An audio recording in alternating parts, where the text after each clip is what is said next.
We are being nourished by God. And when He's taken us through those trials, He provides nourishment which is needed so that we can continue to fight against the devil. We see that when the nation of Israel were in the desert, they complained about their nourishment. Remember? They didn't like their food in the desert. We want more meat. Remember? They were asking. They were complaining about their food, about their nourishment. And one thing that they said, we were nourished much better back in Egypt. Remember that? We want to go back to Egypt. We want the food, the nourishment of Egypt. So the question that I have for you today is this. Do you still desire the nourishment of Egypt or God's nourishment? A lot of us come out of Egypt, but they still want the food of Egypt. They come out of the world, but they still want the world. Think of your wilderness experience, of your challenges as an opportunity for the Lord to change your spiritual diet. That's what I'm saying here. From the diet of Egypt to the diet of heaven. That's what God does when He takes you through the wilderness experience. So what type of nourishment are you using today? Many nourish themselves with the world, but want to be spiritually healthy. I see so many people, half in the world and half in the church, and they think that if they eat from the world and from the church, they will be spiritually healthy. It can't happen. You are not going to be healthy if you still nourish yourself with the world, with the nourishment of Egypt. The wilderness seems to be a strange place to take someone to provide food for them because there is nothing there. However, that's exactly the point that God wants us to understand today. In the wilderness, the people of God must learn to completely rely and solely on Him only. That's it. You can't rely on anything else and anybody else, only on God. And that is why this is the perfect place for them to be at that time. The wilderness experience is very real for many of us today. Anybody's going through trials and challenges today? Probably all of us. We all go through the wilderness experience, and it's very real to us. And it is designed to strengthen us and bring us to the promised land. The road to the promised land was through the desert, not around the desert. For us, in order to reach the promised land, we must go through our trials. We must go through our hardship, because that's how God strengthens us, and that's how He brings us to the promised land. But we can have the hope and take courage, because while we go through that, He provides the nourishment for us. He provides that strength for us. Lesson number 3 from the wilderness experience. God provides an end to our wilderness experience. All right? And that's the good news. Do you feel sometimes that your challenges will never end? Do you say sometimes, I'm going from one into another, it doesn't have an end in sight?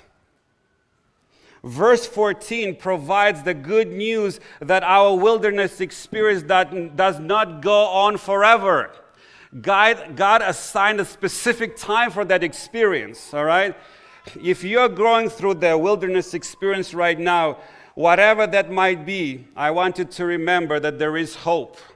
There is hope. The time will expire, and God will bring you out of it. And if that doesn't happen here on earth, it might not. While you go through that wilderness experience, they went through the wilderness, nation of Israel, until they reached the promised land. So if it doesn't happen here on earth, it will happen where? In heaven. We have the end in sight. We have the promise that we will inherit the kingdom of heaven. And if you're faithful to Him through this wilderness experience, it will come to an end. Even if it doesn't happen here on earth, take courage. It will happen. Just be faithful and be patient. Be faithful to God through your wilderness experience. Now here in this passage, we have a prophetic period which is called a time, times, and a half a time, right? Which means literally a year, 2 years, and half a year. That's what it means, all right? So then it gives us 3.5 years, which gives us 1,260 days, which in prophecy is what? 1,260 years. We've seen this quite a few times now. In chapter 11 of Revelation, we've seen this period of time twice, and we've seen it here already once in Revelation 12, verse 6. God provides for his people during this time of persecution, 1260 years. Now, this actually links Revelation 12 and 14 to Daniel chapter 7, verse 24 to 25, where Daniel talks about a power that is called there the little horn power, all right? Because it talks about there that the little horn power will persecute God's people for times and half a time. So it's the same period that is mentioned twice in Daniel 7 and in Revelation 12:14. So we know that these two periods are the same. All right? They're two same periods of time, and that's 1260 years of persecution during the Middle Ages. You have seen this. I just wanted to put it for you on the screen. This points to the oppression of God's people, of the woman, God's church, by the persecuting power or the papal Rome on the Catholic Church during the Middle Ages from 538, as you can see here, starts in 538 AD and it goes until 1798 AD, 1260 years of persecution, all right? Historically, this prophecy points out to God's protection and nourishment that he provides to his faithful people during this period of persecution. Even though we always like to talk from the other side about this period, that the Catholic Church persecuted God's people, here John puts it in a positive way, that during this time God will nourish his people. You see, it's the positive spin on this prophecy because mostly we approach it from the negative side. We can see from history that this period came to an end in 1798. So there is an end in sight to the wilderness experience. And after this, after 1798, the church, the Christian church, enjoyed more freedoms and liberties. All right? However, we will see later that this time of persecution will come again.